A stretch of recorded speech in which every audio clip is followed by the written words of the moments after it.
قوموں کے بعد قومیں اٹھتی ہیں اور اپنی صلاحیتیں اور اس کو پروان چڑھانے پر صرف کرتی ہیں۔ اس صورتحال کے سبب سے کسی کی نیکی یا بدی کا صحیح اندازہ اس کو کرانا ہو تو یہ ضروری ہوگا کہ ان کے بعید سے بعید اثرات اس کے سامنے لائے جائیں اور عناصر کائنات میں جو بھی اس کی کسی نیکی یا بدی کے گواہ ہوں ان کو بھی پیش کیا جائے۔ اس کے بغیر کامل عدل ظہور نہیں آ سکتا۔ اس وجہ سے ضروری ہے کہ ایک دن اس دنیا کی مدت ہو اور اللہ تعالیٰ ایک ایسی عدالت میں لوگوں کا فیصلہ فرمائے جس میں سب حاضر ہوں، یہاں تک کہ آسمان اور زمین بھی۔ اگر کسی معاملے میں گواہی مطلوب ہو تو ان کو بھی ان کے سارے ریکارڈ کے ساتھ طلب کیا جائے۔ یہ چیز ظاہر ہے کہ اسی صورت میں ممکن ہے جب سب کا روز انصاف ایک ہی ہو۔ اس لیے یہ آسمان اور زمین بھی عدالت والے دن ختم ہو جائیں گے۔ آخرت کی زندگی کیوں ضروری ہے؟ اس کے لیے ایک نظم ہے: او خط لکھیں ہم جسٹس کو کہ عدل کی کرسی خالی ہے۔ قبروں کے کتبے بولتے ہیں مقتول خود سوالی ہے۔ او خط لکھیں ہم جسٹس کو کہ عدل کی کرسی خالی ہے۔ ہیں ردی کے انبار مگر ہر ورق علم سے خالی ہے۔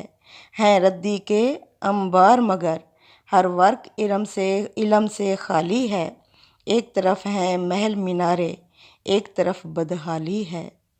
مظلوم پر سکتہ چھایا ہے، مظلوم پر سکتہ چھایا ہے، ظالم کے گھر خوش حالی ہے۔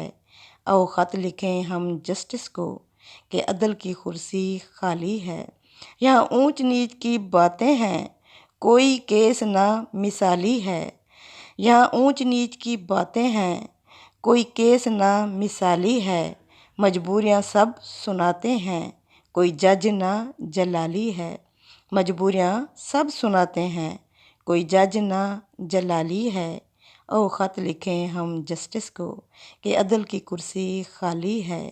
عدل بنا آزادی کا، عدل بنا آزادی کا خواب خام خیالی ہے، خواب خام خیالی ہے۔ او خط لکھیں ہم جسٹس کو کہ عدل کی کرسی خالی ہے۔ آگے آیت نمبر 4 میں اللہ فرماتے ہیں: قُلْ أَرَأَيْتُم مَّا تَدْعُونَ مِن دُونِ اللَّهِ محمد صلی اللہ علیہ وسلم ان سے کہو کیا تم نے دیکھا جن کو تم پکارتے ہو اللہ کو چھوڑ کر، آرونی مجھے دکھاؤ، ماذا خلقوا کہ انہوں نے کیا پیدا کیا ہے، من الارض زمین میں، ام لہم شرکن کیا یا ان کی شرکت ہے، فی السماوات آسمانوں میں، یعنی کوئی سانجھا ہے اللہ کا، ایتونی لو بکتابم کوئی کتاب، من قبل ھذا اس قرآن سے پہلے، او اثاراتی من علم یا کوئی علم پر مبنی بات کرو، ان کنتم صادقین اگر تم سچے ہو، یعنی اپنے ظن گمان ان سے اٹکل پیچوں سے کام نہ لو۔ اگر کوئی اتھینٹک طریقہ ہے، اتھینٹک بات ہے، کوئی سند ہے، کوئی دلیل ہے، لو اس قرآن سے پہلی کتابوں میں، یا کوئی روایات سے، یا کوئی علم پر مبنی بات کرو۔ آگے آیت نمبر 5 میں اللہ فرماتے ہیں: وَمَنْ أَضَلُّ اور اس شخص سے زیادہ گمراہ کون ہو سکتا ہے، يَدْعُو مِن دُونِ اللَّهِ وہ جو پکارے ان کو اللہ کو چھوڑ کر، مَن لَا يَسْتَجِيبُ لَهُ جو نہیں جواب دے سکتے اس بندے پکارنے والے کو، إِلَى يَوْمِ الْقِيَامَةِ قیامت کے دن تک، وَهُمْ عَنْ دُعَائِهِمْ غَافِلُونَ وہ تو ان کی دعاؤں سے بھی غافل ہوں گے، بے خبر ہوں گے۔ آگے آیت نمبر 6 میں اللہ فرماتے ہیں: وَإِذَا حُشِرَ النَّاسُ اور جب جمع کیے جائیں گے لوگ، كَانُوا لَهُمْ أَعْدَاءً یہ جو جن کو یہ پکارتے تھے پیر بنایا ہوا تھا، یہ ان کے دشمن بن کر کھڑے ہو جائیں گے، وَكَانُوا بِعِبَادَاتِهِمْ كَافِرِينَ اور وہ ان کی عبادت کا انکار کر دیں گے۔ یعنی کہ اللہ فرماتے ہیں وہ تو ان کی دعاؤں سے بھی بے خبر ہیں، اس لیے کہ کوئی نبی یا فرشتہ بھی ہو تو وہ بذات خود کسی کی دعا یا فریاد سے واقف نہیں ہو سکتا، چاہے کہ اس کو قبول کر سکے، یعنی ان کو قبول ان کی دعاؤں کو کر سکے، وہ تو ان کی دعاؤں سے بھی غافل ہوتے ہیں۔ سورہ مائدہ کے آخر میں حضرت مسیح علیہ السلام کے ساتھ اللہ تعالیٰ کا جو مکالمہ نقل ہوا ہے اس میں انہوں نے پوری وضاحت کے ساتھ بتا دیا ہے کہ ان کی وفات کے بعد ان کے پیروں نے جو کچھ کیا وہ اس سے واقف نہیں تھے، وہ ان سے بے خبر تھے، انہوں نے کبھی نہیں کہا تھا کہ میری بندگی کرو، انہوں نے اللہ کی طرف پکارا تھا۔ تو اللہ تعالیٰ بتا رہے ہیں کہ قیامت تک ان کو پکارتے رہو، یہ تمہاری دعائیں نہیں قبول کریں گے اور یہ نہیں سن سکتے، تمہیں نہیں جواب دے سکتے۔ اس سمیع قریب کو پکارو جو ہر ایک کے ساتھ ہے، شاہرگ سے بھی زیادہ قریب ہے اور تمہاری پکار سنتا بھی ہے۔ اللہ فرماتے ہیں آیت نمبر 7 میں، وَإِذَا تُتْلَىٰ عَلَيْهِمْ آیَاتُنَا، جب پڑھی جاتی ہیں ان قریش کے لوگوں کے سامنے ہماری آیات بینات واضح، قال الذین کافروا، تو کہتے ہیں وہ لوگ جو کافر ہیں، للحق، حق یعنی سچ کے بارے میں، لما جاءہم، جب کہ یہ حق اور سچ ان کے پاس آ بھی چکا ہے، ھذا سحر مبین، یہ تو کھلا جادو ہے۔ کس طرح کا جادو ہے؟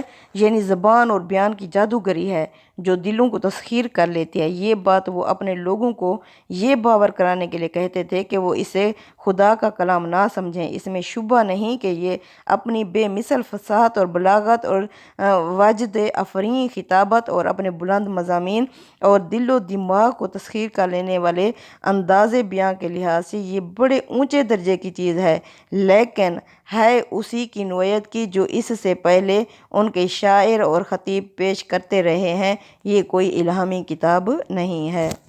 آیت نمبر 8 میں اللہ فرماتے ہیں، ام یقولون نفترہ، یہ کہتے تھے کہ اس محمد صلی اللہ علیہ وسلم نے اسے خود گھڑ لیا ہے، اس قرآن کو۔ قل، کہہ دیجئے محمد صلی اللہ علیہ وسلم ان لوگوں سے، ان افتریتہ، کہ اگر میں نے اسے خود سے گھڑ لیا ہوتا یا گھڑ لیا ہے، فلا تملکون لی، پس تم نہیں اختیار رکھتے، لی میرے لیے، من اللہ، اللہ کے آگے، شیئن کچھ بھی، یعنی تم مجھے اللہ سے نہیں چھڑوا سکتے، نہیں بچا سکتے، یعنی میں اپنی ہی جان کا نقصان کر رہا ہوں اگر میں نے خود سے گھڑ لیا ہے۔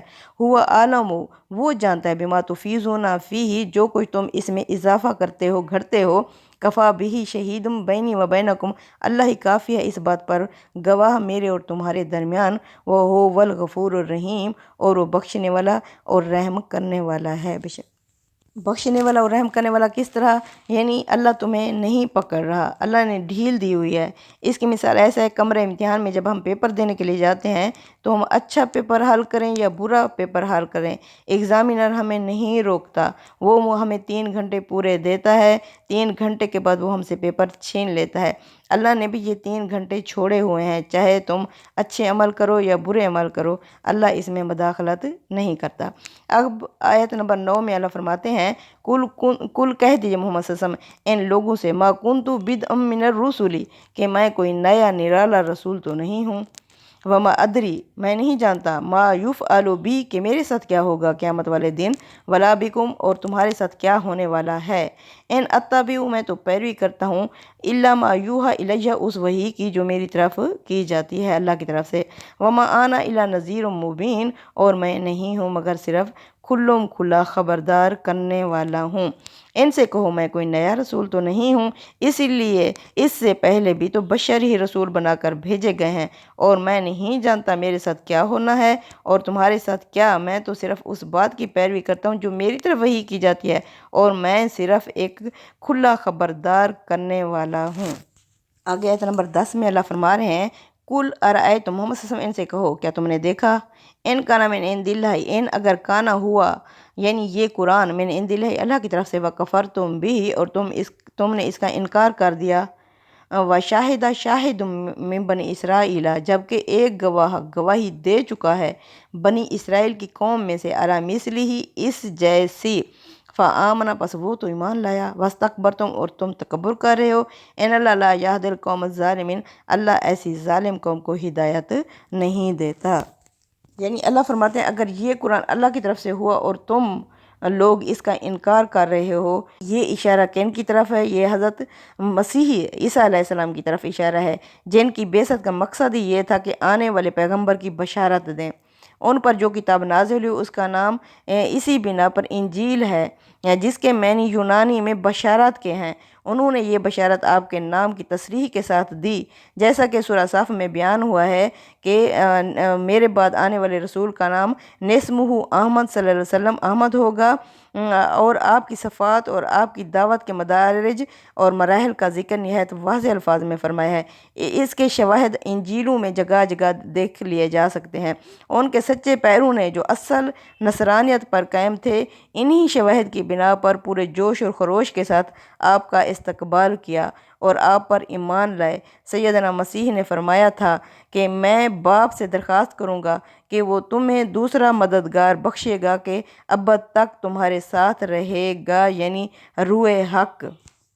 آیت نمبر 11 میں اللہ فرماتے ہیں اس کے جواب میں وقال الذین کافروا، کہا کافروں نے، منکروں نے، للذین آمنوا، کے لیے زینا ان لوگوں کے بارے میں آمنوا جو ایمان لائے تھے، لو کان خیر، اگر یہ ایمان لانا کوئی ڈھنگ کی چیز ہوتی، کوئی بہتر ہوتا، ما سابقونا الیہ، تو یہ ہم سے پہلے سبقت نہ لے جاتے۔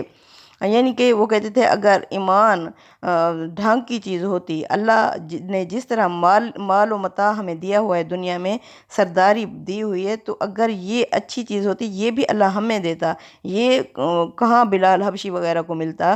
چونکہ نعوذ باللہ یہ ڈھنگ کی چیز نہیں ہے، اس لیے اللہ تعالیٰ نے یہ ان کو دیا ہے۔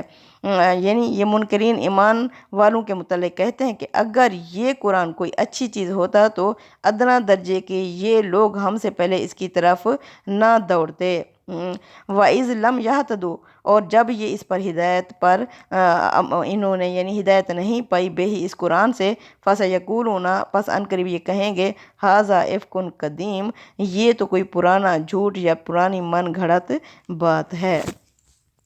یعنی کہ ایسا جھوٹ ہے جو قدیم زمانے سے چلا آ رہا ہے اور جس کا جھوٹ ہونا بالکل ثابت ہو چکا ہے، اس لیے کہ ایک مدت دراز سے ہم اسے سن رہے ہیں، لیکن دیکھ سکتے ہو کہ صدیاں گزر گئیں اور وہ قیامت معلوم نہیں کہاں رہ گئی جس کی رسول ہمیں خبردار کرتے رہے ہیں۔ اللہ فرماتے ہیں وَمِن قَبْلِهِ کتاب موسیٰ، یعنی اس سے پہلے کتاب دی گئی تھی موسیٰ کو، امام و رحمہ، جو امامت اور رحمت کا درجہ رکھتی تھی، وَهَذَا کتاب، یہ جو قرآن ہے یہ کتاب مصدق کلی، یہ تصدیق کرتی ہوئی آئی ہے، لسان عربیہ، عربی زبان کی، لِيُنذِرَ الَّذِينَ ظَلَمُوا، تاکہ یہ خبردار کرے ان لوگوں کو جو ظالم، جو مشرک ہیں، وَبُشْرَى لِلْمُحْسِنِينَ، اس میں خوشخبری کن کے لیے ہے جو نیکوکار ہیں۔ اسے عمل کرنے والوں کی زد کون سی ہے؟ الَّذِينَ ظَلَمُوا کے الفاظ ہیں، لہٰذا یہاں خوبی سے عمل کرنے والوں سے مراد وہ لوگ ہوں گے جنہوں نے خدا سے سرکشی اختیار کر کے اپنے آپ کو کسی ہلاکت میں نہیں ڈالا اور اس طرح اپنی جان پر ظلم ڈھانے کی بجائے اس کو دوزخ کی آگ سے بچا لیا، یہ محسنین ہوں گے۔ صدق اللہ العظیم۔ تقبل منا انک انت السمیع العلیم وتب علینا انک انت التواب الرحیم۔